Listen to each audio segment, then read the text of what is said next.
Konting pala Alvia.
At 16 ng Setyembre.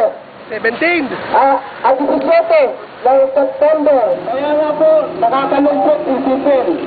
Kapag ikaw ay isang manggagawa at pinagtanggol mo ang iyong karapatan, nakakatakot, mamubulag ka. Pero magkapagalinaw sa aming mga manggagawa. Bilang lehitimong mga manggagawa, patuloy na nagtatanggol sa kagalingan at sa karapatan ng bawat manggagawa.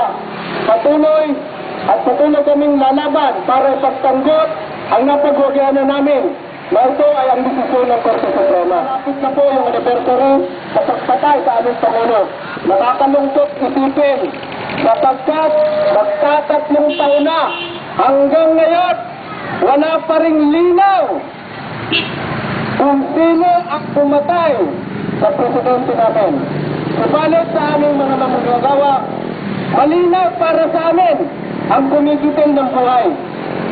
Sapagkat bago pinatay si Pangulong Ding Fortuna, maraming elemento ng militar at pulis na patuloy na sumusubaybay kay Pangulong Ding. Ano ang iisipin namin mga manggagawa? Nakakapagtaka rin sapagkat wala pang 24 oras nagpahayag ang PNP Calamba na sinasabi niya na ang pumatay daw kay Pangulong Ding Fortuna ay mga kasamahan niyang mga manggagawa.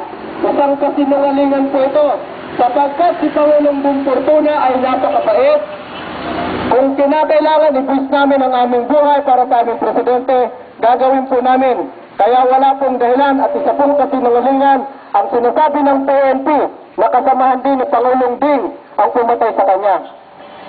Kaya sa aming mga manggagawa, napakalinaw po sapagkat napaka-defensive ng PNP